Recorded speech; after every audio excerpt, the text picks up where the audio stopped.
Praise the Lord. Mag-expect po tayo na ang atin pong mga panalangin, ang mga salita na atin pong na lumabas sa atin pong mga bibig, ito po ay magkakaroon po ito ng katuparan. Amen? Magkakaroon po ito ng kaganapan. Praise God.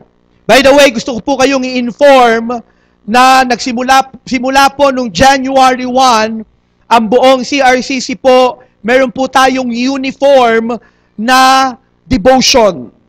So if you are interested na sumabay po doon po sa ating ginagawang everyday devotion, you can talk to your cell group leader, no, para po makasabay kayo doon sa atin pong ginagawang devotion. Or if today is your first time to be here, pwede nyo pong tanungin yung pong nag-invite sa inyo para po makakuha po kayo nung kopya nung atin pong devotion, no? Ako po personally ay nag-i-enjoy po ako doon po sa devotion at hindi lang po nag-i-enjoy but I'm learning a lot and I believe that habang ako po ay nagme-meditate ng salita ng Diyos, binabago niya po ako. Amen? Pwede bang palakpakan po natin muli ang Panginoon. Napakabuti ni Lord. Ito pong 2015, I believe not just spiritually, pero in every areas, aspect of our lives, ang Panginoon po ay patuloy na tayo po ay pinagpapala because our God is a blesser. Amen? So, I believe this morning, tayo po ay mapapagpala ng Panginoon. And meron po tayong speaker na maghahatid po ng salita ng Diyos sa umaga pong ito.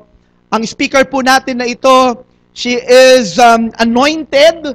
No? Alam niyo po, ako po as a pastor and as a preacher, God anointed me to preach. But our speaker this morning, she has the double portion of my anointing.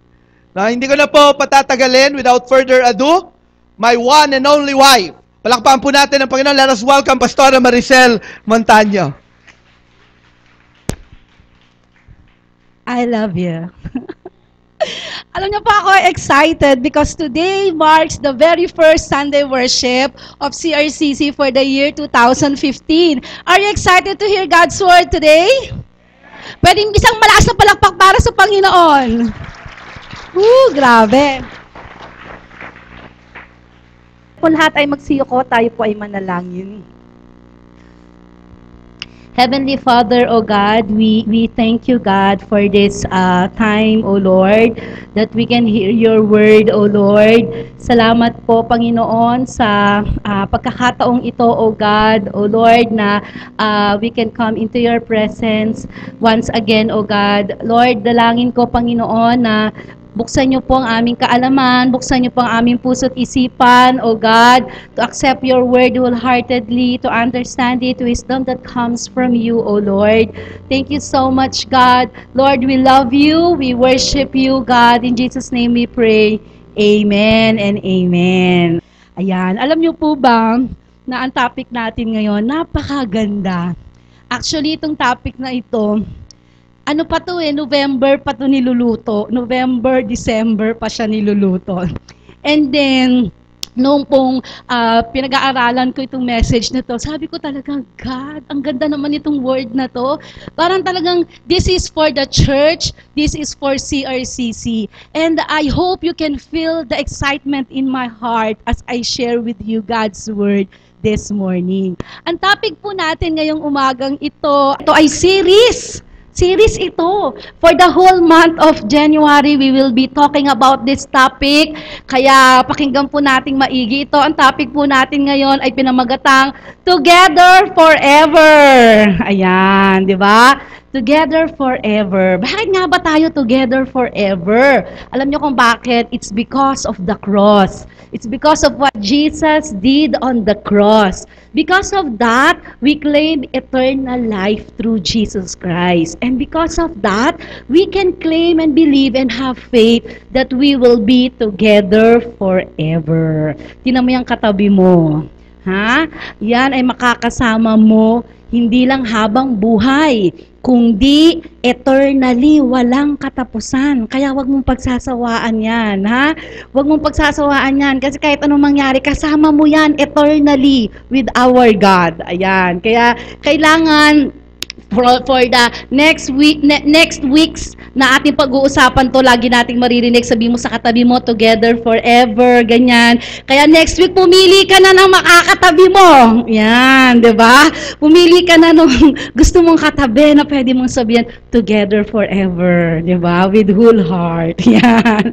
Okay.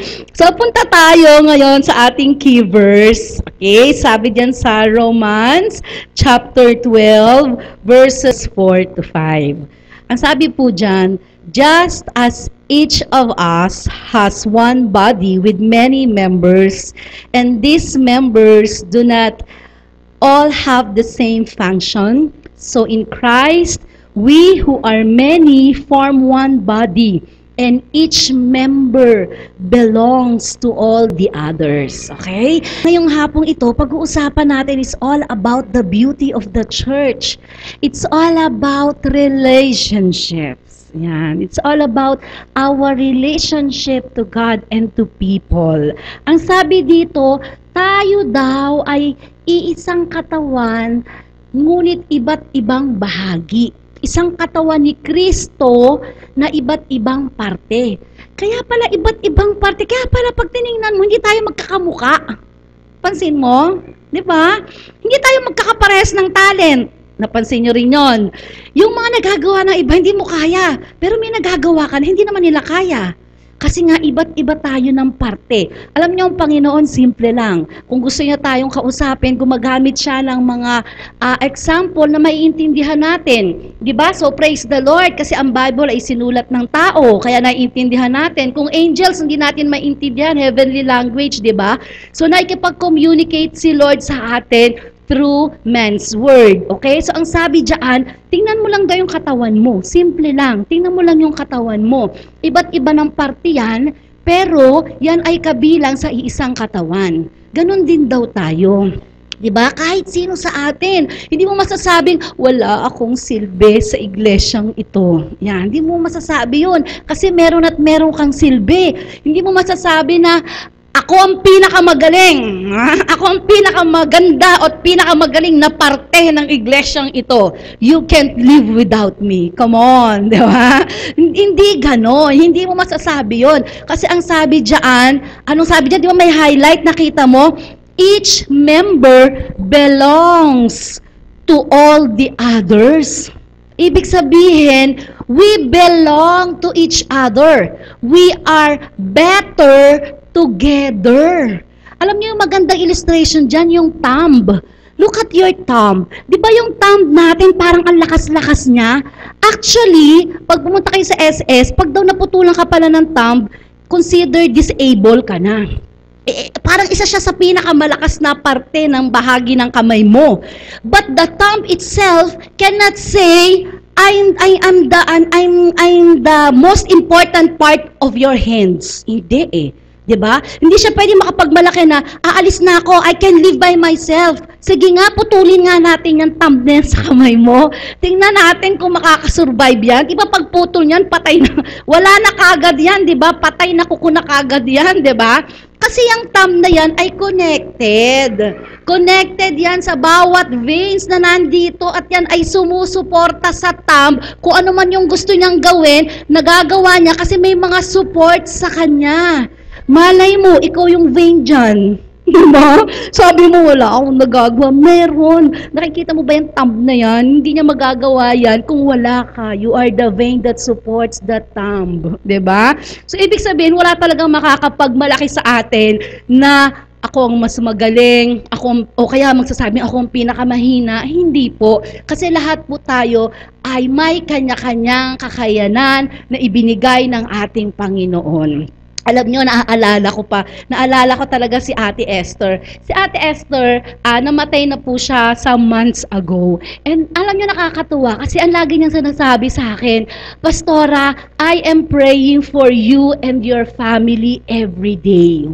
At alam nyo ba si Ate Esther, mahina siya noon, hindi na siya nakakalakad pa siya noon dito, pero tumating yung point na hindi na siya nakakalakad, nandun na siya sa bahay nila, maghapon na lang siya doon, hanggang sa namatay siya, ganyan. Pero ang lagi niyang sinasabi sa akin, I am praying for you and your family every day.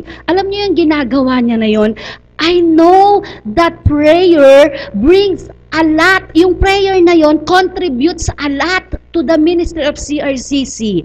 Yung prayer na yon, alam ko, yun yung isa yun sa nagpapalakas sa akin, sa amin, sa pamilya ko, to really stand and serve the Lord. Diba? So talagang yan yung masasabi na, ito lang ang nagagawa ko. No. Kasi ang ginagawa mo ay napakahalaga. Ang sabi dito, we belong to each other. Babalikan natin yung key verse natin.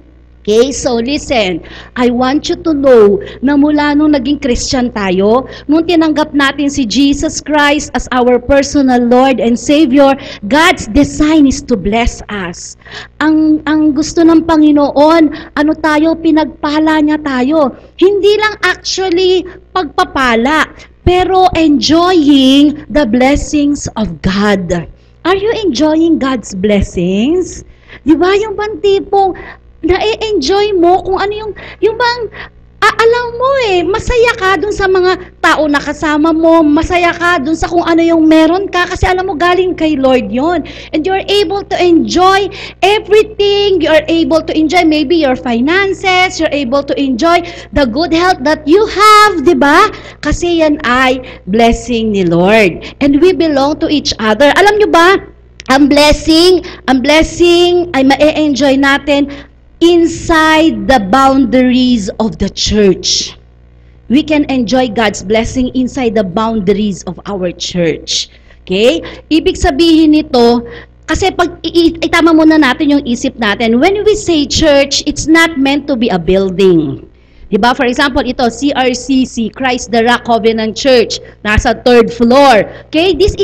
A church is not meant to be a building. It's not meant to be an institution.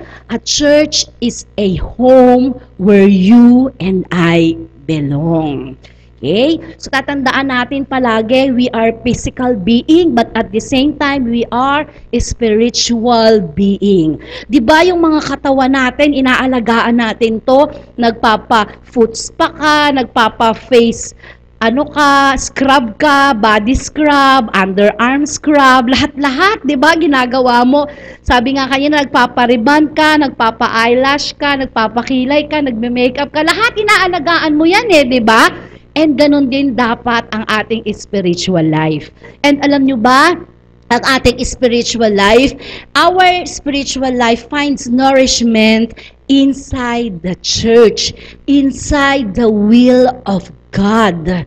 Alam mo yon, yung ma-enjoy mo yung blessing mo, kasama mo yung blessing ni Lord. Kasi kasama mo si Lord every time na pupunta ka, for example, pupunta ka sa workplace mo. Di ba na-enjoy mo yung blessing ni Lord? Kasi you're doing the will of God sa office mo. O kaya kung nag-aaral ka, andun ka sa school mo, na-enjoy mo yung blessing ni Lord. Matataas yung grades mo, di ba? Tapos talagang nagiging good example ka sa mga classmates mo. And then, masaya ka, di ba? Kasi kasama mo yung blessing ni Lord, you're enjoying it. Punta ka sa cell group mo, di ba? Na-enjoy mo yung mga ka-cell group mo. Punta ka sa church, punta ka sa family mo, you're able to enjoy God's blessing. Balik ta rin natin ang senaryo. What if, sabi mo, naku, blessed na naman ako Siguro mag-church ako mga once a month na lang. Kasi blessed na naman ako. Ang di natin naintindihan, ang blessing ay galing kay Lord. Amen? Hindi natin nabili ang blessing. Ang blessing ni Lord, hindi yan permanent na nasa'yo. Nasa'yo yan pag inaalaw ni Lord. And alam nyo ba, yung blessing na yan, it can be tied up. Yung bang nakatali, nakagapos. May blessing ka pero hindi mo ma-enjoy. Naranasan nyo ba yun? Yung bang nagbabackslide ka na, hindi ka na nagre-read ng Bible, hindi ka na nagpe-pray, ang dami mo ng pera. Pero, you feel empty, di ba? You feel alone. Parang, I can go anywhere, I can eat anywhere I want. But yet, sabi mo, parang kulang. Alam niyo kung bakit? Because our soul is bigger than this universe. Pansinin niyo ang mga tao. Kapag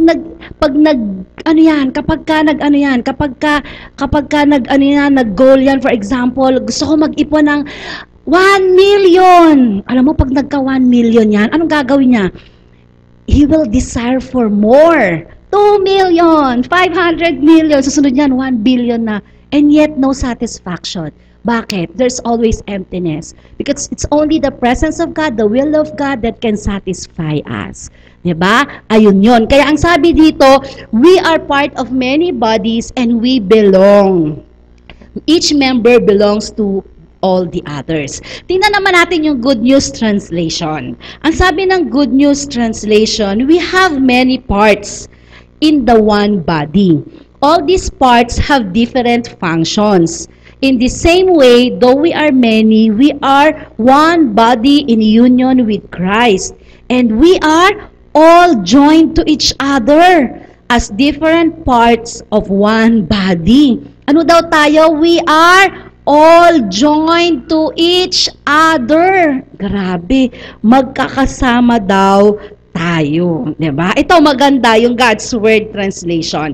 Yan sabi dyan, our bodies have many parts, but these parts don't all do the same thing. Yan, sabi ha.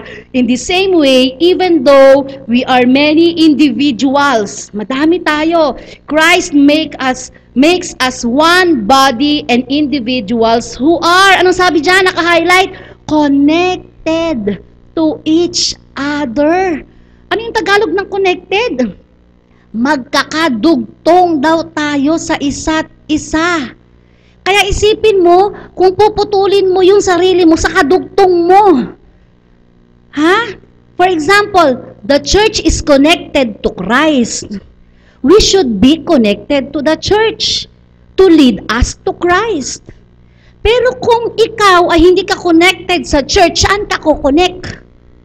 Kukonek ka sa things of this world? Kukonek ka sa barkada mo na hindi nakakilala kay Kristo, saan ka ililid nun? Diba? Ang tungo nun is distraction. Kaya tayo dapat as Christian, ang sabi dyan, we should connect each other. Because, we are connected to each other. Kaya kailangan huwag kang bibitiw. Sabi mo sa katabi mo, huwag kang bibitiw. Ayan, huwag kang bibitiw. Kasi, marami ako naririnig, hindi na ako mag-church kasi natisod ako kay kapatid na ganito. Ang tanong, saan ka pupunta? Diba? Saan ka kukonek sa ibang church? What if may natisod na naman dun? Natisod ka na naman dun. Punta ka na naman sa ibang church. Pagdating mo dun, natisod ka na naman. Punta ka na naman sa ibang church. Wala po kasing perfect. Unang-una, hindi ka perfect.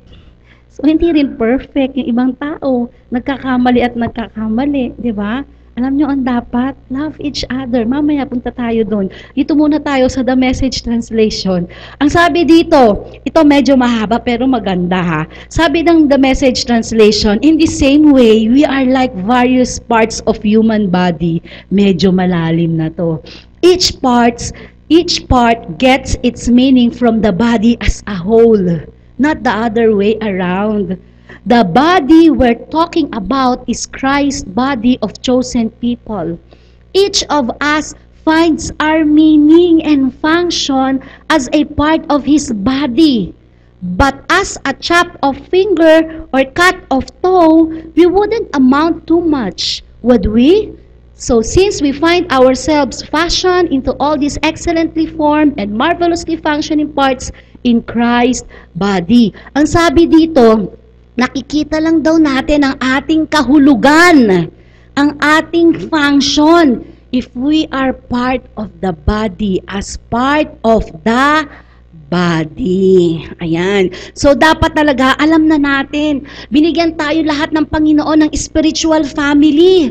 Pag ikaw ay nakakalakala kay Lord, kailangan may physical body ka, dapat meron ka ring spiritual family. You are part of a body of Christ. Kasi nga, we are better together. We are connected to each other. We can find our meaning and function if we are together as a body. Okay, so listen. It is not your achievements that really matters, but your relationships. First to God, then to man. Okay, what if you are the richest man in Lagro?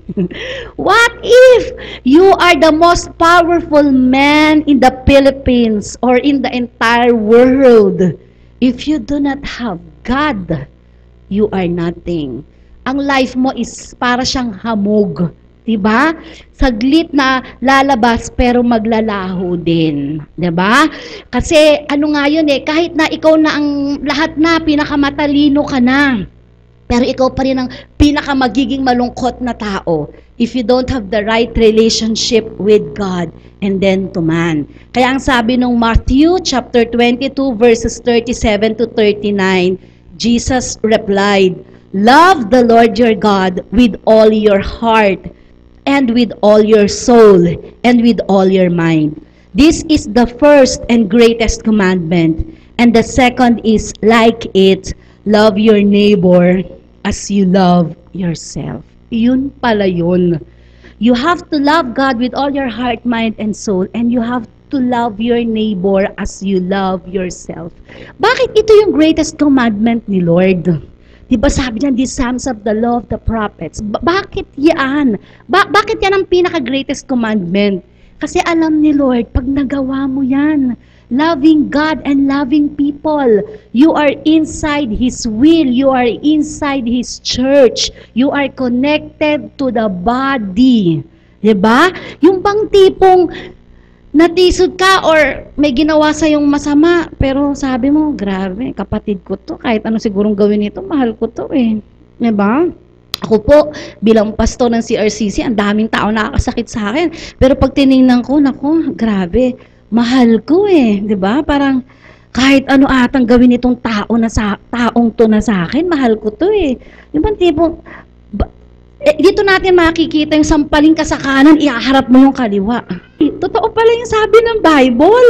Diba? Tapos ano pa ba daw yun? Agawin niya yung balabal mo, bigay mo lahat ng kasuotan mo. Dati hindi ko yung naiintindihan. Sabi ko, ano ba ito? Ba't ba ganito ito? Ngayon, yung pala yun. Pag mahal mo isang tao, kahit anong gawin yan, mahal mo Parang mga anak ko. Isipin natin yung mga biological sons and daughters natin. Diba? Kahit na may gawing mali yan, pag humingi ng sorry, diba? Patatawarin natin kasi mahal natin. Ganun din pala tayo as body of Christ. Mahal natin ang isa't isa. Pag may nagawang mali yan, isipin mo na lang, ay tao, nagkakamali. Mahal mo talaga. Wala kang magagawa. Diba? Mamahalin at mamahalin mo ulit yung tao na yon. Kaya pala, you can love your neighbor as you love yourself. Yun ang tipong kakain ka na lang, hindi ka makakain. Kasi may isang hindi ko makain di ba? Parang hindi ko kaya, dapat sama together, dapat lahat tayo kumakain, di ba? O kaya yung tipong, yung tipong, alam mo, when you're inside the church, when you are with your family, when you are with your church mates, alam mo talaga parang ibang love Nararamdaman niyo ba yung nararamdaman ko? Yung talagang mahal mo di ba? Mahal mo, parang ewan ko ba, ano ba tong love na to? Talaga palang love never fails. Alam mo yung love never fails? Sa talagang pagmahal mo yung isang tao, may gawin man sa'yong mali yan, grabe, hindi pa nagsusorry pero pinapatawad mo na. Nararamdaman nyo ba yon? Cell members nyo, mga cell leaders, ano may nagawang di tama yung cell member mo? Para bang, hindi pa siya nagsusorry pero pinapatawad mo na siya, 'di ba? Kasi mahal mo. Yun yung love your neighbor as you love yourself. Alam nyo ba ba't natin nagagawa yun? Because of God. Because of the love of God towards the church. And we are connected to the church. It overflows through us. And through us, whoever is connected to us, nasasalin dun yung love of God. Diba? So yun. There are 5 reasons why we need each other. Pero since ano nga tayo medyo kulang tayo sa time, today, didiscuss lang muna natin yung isa. Okay? So, there are 5 reasons why we need each other. Number 1 is to walk with me. Yan. To walk with me. Ang sabi ng Ecclesiastes, chapter 4, verses 9 to 12. 2 people are better off than one, for they can help each other succeed. If one person falls, the other can reach out and help. But someone who falls alone is in real trouble. Likewise, 2 people lying close together can keep each other warm.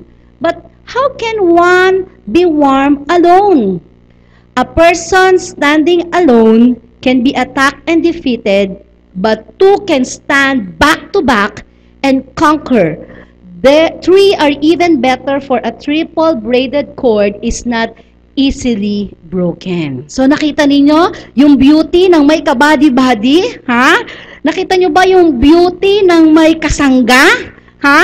Iba talaga yung meron kang kasama sa buhay, 'di ba? Dahil ang sabi nga diyan, life is a walk. Yan. Sa takbo ng buhay ko, kailangan kita. Sabihin mo sa katabi mo, sa takbo ng buhay ko, kailangan kita. Kung wala kang katabi, tumabi ka sa iba, ha? Para may masasabihan ka. Sa takbo ng buhay ko, kailangan kita. Yan. Kailangan natin ng isa't isa, ha? Ang sabi diyan, alone you can run fast, but together we can run far. Ha? Meron kasi mga tinatawag na loner. Yung mga mahilig magsolo sa buhay. Ha? May mga ganyan. Pero mayayabang daw yun. Yung mga nagsosolo. Kaya kailangan mag-connect tayo. Diba? Ano yan minsan parang gusto mo ako na lang. Pag ako lang, kaya ko na yan. Mas mabilis akong maglakad. Pag may kasama ko, antayin ko pa yan. Ako, ang hirap ng may kasamang mabagal, di ba? Pero ang hindi mo alam, you can run far together. Subukan mo, pag may kausap ka, lumakad ka kahit ilang kilometro, lalo na kung yung kausap mo, feel na feel mo. Ay, magbagyo ka, ikutin mo ang bagyo. Naku, kung ang kakwentuhan mo love na love mo, walang pagod yan, lumakad ka ng lumakad. You can walk far if you are together with someone you want, with someone you love. Diba? Maaaring mabilis kang mag-isa, pero madali ka mapapagod. Diba? Wala kang kakwentuhan, wala kang katsikahan. Pero pag may kausap ka, diba? Running together ka. Okay? So sa takbo ng buhay ko, kailangan kita. I can say it with all my heart. Sa takbo ng buhay ko, kailangan ko kayo. Ha? Kaya tayo, we need each other. That's why we are together forever. Ayan. May isang storya dito, pinapakita na talagang mas malaki ang ating magagawa kung meron tayong kasama. Okay? In a horse pulling contest, as a county fair, the first place horse moved a sled weighing 4,500 pounds. The runner-up pulled 4,000 pounds. The owners of the two horses wondered how much the animals could pull if they worked together. So they hitched them up and loaded the sled. To everyone's surprise, the horses were able to pull 12,000 pounds. That's 3,500 pounds more than they had gone solo. Ang tanong, saan nanggaling yung 3,000 pounds na extra na nabuhat nila? Iba kasi yung together. Iba yung may kasama ka, 'di ba? Pag may kasama ka, mas mas marami kayong magagawa. Mas marami tayong magagawa, 'di ba? May nagko-correct, 'di ba? Meron talagang may malaki ang naitutulong nito. Okay? So why do we need to walk with each other? Bakit kailangan natin na lumakad kasama ang isa't isa? Okay? So, I will give you 3 points. Yan. Number 1, it is safer. Mas safe na may kasama ka. Ha? Mas safe na may kasama ka. Alam mo, marami pagkakataon sa buhay na pag feeling mo mag-isa ka, nagagawa mo yung mga hindi mo dapat nagagawa. Duruin mo, tutunggain mo na sana si Mr. Muscle. Alam niyo ba yung si Mr. Muscle? Down na down ka sa problema mo. Talagang sobra, give up ka na. Sabi mo, ayoko na, mabuhay, iinumin mo na. Biglang may nag-text. Kumusta ka na? Grabe naman. Ma-i-replyan nga muna, mamaya na tong Mr. Muscle. Ito nga down na down. Bigla kang tinawagan. Diba? O, kumusta ka na? Alam mo, sister, iinumin ko ng atong Mr. Muscle Diba ganon? Huwag yan! Ikapin natin yan! Bukas, magsa-Starbucks tayo! Ba't may inumin niya, Mr. Muscle? May kape naman! Diba?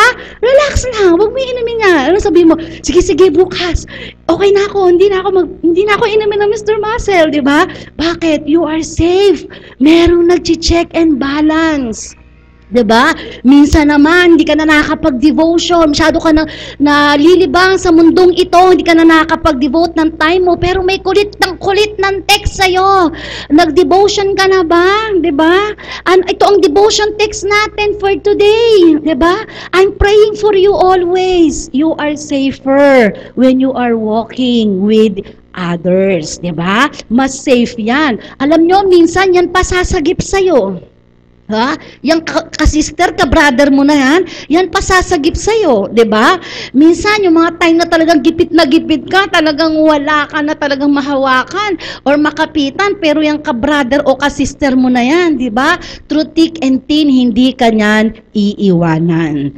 Yan. So, isang magandang illustration din is yung pagkakaroon ng asawa or partner in life. You are safer when you are married. You are safe from temptation. You are safe from loneliness. Ayan. So, we need each other together forever. Number 2, why do we need to walk with each other? It is supportive. Yan. Supportive. May nagsusupport sa'yo. Ito yung tipong alam mo na kahit na may pinagdadaanan ka, meron kang kasama. 'Di ba? Meron po tayong mga kasama dito sa church na ngayon ay nasa hospital, 'di ba? Pero pag tinext ko, talagang masasabi nilang I am overwhelmed by the love and support of the church. Akalain mo yung tao nag-undergo in pain, nag-undergo siya ng financial difficulties, but she can say I am overwhelmed by the love and support of the church because the church is our support system. 'Di ba? So pag meron kang church, meron kang spiritual family, meron kang cell leader, may pastor na nagpe-pray sa'yo, there is someone who is supporting you. Okay? So, sa mga babae, for example, yung mga babae, yung mga bagong break, diba? Pwede mong tawagin isang sister, paano ka ba naka-move on? Diba? Ang sakit kasi, diba? Sabihin lang yan, ganito yan, sister! Ganito yan! Okay? Okay na. Diba? Mga lalaki naman, Brad, ano ba ginawa mo na busted ka? Mukhang doon ako papunta eh. Diba? Sabihin naman ng ka-brother mo, ganito lang yan! Okay. May support. Diba? May support. Iba talaga eh. Yung bang tipong, kahit wala ka na, pero alam mo, meron akong pamilya. Meron akong matatakbuhan anytime. May magsusuporta sa akin. May nananalangin sa akin. And that is the church. Okay? And then lastly, it is smarter. It is smarter if we are walking with each other. Alam niyo kung bakit? Kasi may alam kayo na hindi ko alam. May alam ako na hindi niyo rin alam. Sa takbo ng buhay natin, kailangan mo ang talino ng iba. Kasi hindi lahat ng mapagdadaanan, ang ibang mapagdadaanan mo ay napagdaanan na ng iba. Ha? For example, alam nyo ba na ang kiwi, paano itago? Ang kiwi daw pala ay tinatago sa ref. Small thing, but it contributes to my life. Diba? May mga simple tayong matututunan sa mga paligid natin. Paano magluto ng adobo na ginataan. Diba? Natutunan ko yung kay Kuya Puget. Adobo na ginataan pa, 'di ba? Marami tayong matututunan eh, 'di ba? Iba-iba talaga. Ganun pala 'yon pag maghiwa ng sibuyas, kailangan may tasty para hindi ka lumuluha. O kaya pagka nag-undergo ng financial crisis, pwede mo sabihin sa kapatid mo, "Sister, ganito lang 'yan, oh. Ganito. Pero sa totoo lang, galing din sa iba 'yon na nagbigay ng godly counsel sa iyo. Mukha kang wise, mukha kang matalino, pero sa totoo lang, yung talino na yun, galing din naman sa iba. 'Di ba? Kasi meron nga silang napagdaanan na hindi mo pa napagdadaanan. Ano yung ginawa nila na effective? Yun din ang gagawin mo. 'Di ba? So it's wiser to walk with each other. 'Di ba? So ano yung number 1? It is safer. 'Di ba? It's supportive. And then it is smarter. It is wiser to walk with each other. Okay? For our last verse, ang sabi dito sa Proverbs chapter 28, verse 26. If you think you know it all, you're a fool for sure. Ako, real survivors learn wisdom from others. Okay? So, ulitin ko po itong ating last verse. Proverbs 28:26. If you think you know it all, you are a fool for sure. Grabe. Real survivors learn wisdom from others. Okay? Sa Tagalog dyan, ang tao daw, na tingin niya alam niya na ang lahat, ay isang hangal. I'm sorry for the term, but the Bible says, you are a fool if you think you know it all. Okay, if you're perfect, then live by yourself. But you are not perfect. Tama? May mga kakulangan ka. Kailangan mong ibang tao sa buhay mo. Kailangan mo ang pamilya. Kailangan mo ang spiritual family. You need someone who will pray for you. You need someone who has real concern over you. You need someone who will love you, yung totoong pagmamahal. Pag sa mundo ka naghanap ng pagmamahal, pag wala ka nang maibibigay, hindi na sila makakasukli sa'yo ng pagmamahal. But if you're inside the church, even if you are the weakest link, you are important. Dito sa ating church, hindi mo pwede sabihin, hindi ako bagay dyan. Kasi ang sandamakbak ang kasalanan ko. That's why Jesus came into this world for the sinners. So if you are one of those sinners, you are welcome in this church. You are loved by the church. You are loved by God. And this is a home for you. This is your family. This is where you belong. Ang importante, meron kang heart to change. Ang importante, alam mo kung ano yung tama dapat mong gawin. Ang importante, handa kang magbago. Yes, you are not perfect, but you are going there. Tama. May mga pagkukulang ka, pero itinutuwid mo. At sa iyong pagtutuwid, may mga tao sa paligid mo na nagsusuporta sa iyo. At yon ay ang mga kapatiran sa iglesia. You cannot win this life alone. You need others. You need a family. You need a church. Dito ako magko-close. Some of us, marami tayong experience in the past. Broken relationships, hurts. Ang importante ngayon, hindi na yung nakaraan, New Year na eh. Tapos na yung last year. This is a new year. A time to begin. A time to start all over again. Forget the past. Sabi ko nga kanina sa primary meeting, if it's a success, forget it. Diba? Forget the past. Start all over again. Start now. A new life, a new relationship with the Lord, a new relationship with others. Alam niyo kung bakit? Kasi pag hindi mo natawid yung relasyon mo sa tao, yung broken relationships mo dati hanggang ngayon dala-dala mo. That is why you cannot really, hindi mo maibigay 100% sa kapatiran mo yung pagmamahal kasi takot kang masaktan. Natatakot ka, baka matraidor ako kasi nung nakaraan, tinraidor ako ni sister eh. Nung nakaraan, pinaya ako ni brother eh. That's why you cannot move on. Dapat pala, we have to be healed by God. As I end up this message, God wants to heal you right now. God wants you to have a new year. God wants us to start a brand new year full of hope, full of love. Diba? That is why there is a church. There is CRCC. Itong CRCC itong dito nag-e-exist para sa mga matatalinong tao lamang. Para sa magagaling na tao lamang. No! This church exists for you and for me. For all of us. Kasi, alam niyo kita yung mga tao sa labas. This church exists because of them. Because they need Christ in their life. Dati nando tayo sa loob ng subdivision, but andito tayo ngayon sa labas. Para mas maging accessible sa ibang tao. Because this church, those people, they need a church. They need Christ in their life. Okay? Ito yon. You cannot minister to others kung ikaw mismo sugatan. You cannot minister to others kung ikaw mismo, meron ka pang kailangan i-resolve sa buhay mo. That is why today, alam ko gagamitin tayo ng Panginoon sa mga susunod na panahon. That is why today, we all need to be healed by the Lord. Pwede bang sabihin natin, Lord, ayoko, gusto ko nakalimutan ng lahat. Lord, gusto ko ng lahat ng mga broken relationships ko. Lord, kung ako mismo sa inyo, hindi maayos yung relationship ko, I want to start now.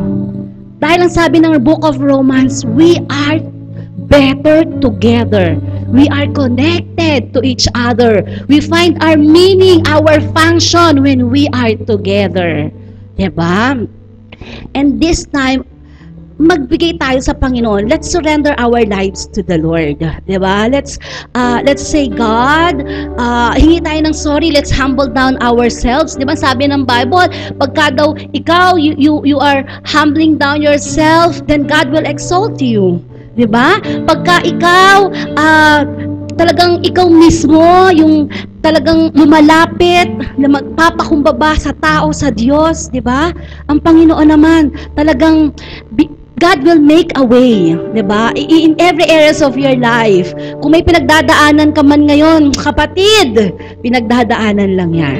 Hindi ko kasi kayo kilalang lahat. Siguro sa pangalan, kilala, pero hindi yung buong pagkatao nyo. But I want you to know that CRCC loves you. God loves you. The body of Christ loves you.